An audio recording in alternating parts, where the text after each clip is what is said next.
Paul est en train de dire certaines choses à Timothée. En Timothée 4, à partir du verset 1, la Bible dit: mais l'Esprit dit expressement que dans le dernier temps, quelques-uns abandonneront la foi pour s'attacher à des esprits séducteurs et à des doctrines des démons.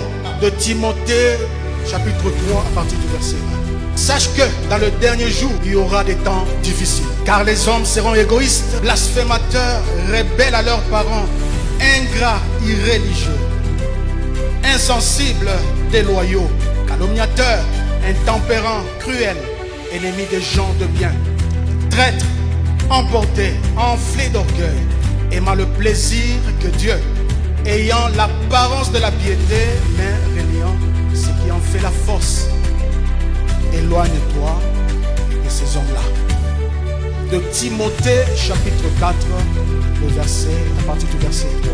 La Bible dit: car il viendra un temps où les hommes ne supporteront pas la saine doctrine, mais ayant la démangeaison d'entendre des choses agréables, ils se donneront une foule de ceux-là qui seront prompts à abandonner la foi pour s'attacher à des esprits séducteurs.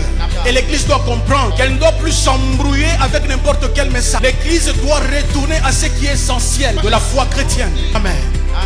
Et aujourd'hui, nous allons commencer par ce point. J'aimerais que tu le dises après moi. Préparer l'épouse.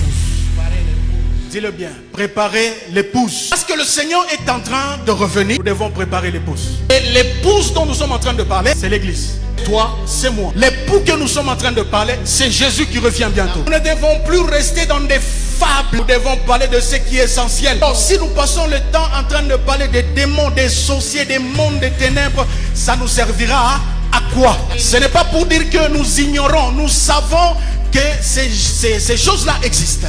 Nous savons que le diable existe et c'est un ennemi déjà vaincu. Nous savons que le monde des démons, des sorciers existe. Et cela importe peu parce que notre Seigneur a déjà vaincu tout cela. Alors l'Église ne doit pas rester pendant un moment en train de parler juste de ces choses-là que peut-être nous n'allons jamais expérimenter cela. L'Église doit se préparer pour les noces qui sont en train de venir. Le jour du Seigneur est en train d'arriver. Et l'épouse doit être prête. Nous sommes ici avec plusieurs parents. Vous avez déjà fait marier vos enfants. Aucune fille ne quitte la maison de son père ou de sa mère sans être préparée. Chaque parent qui fait épouser sa fille prend le temps de la préparer. Et c'est vice versa, que ce soit les filles, que ce soit les hommes, on les prépare dans leur famille pour le mariage. Et l'Église aussi doit être préparée à la rencontre de son époux, Jésus. Amen.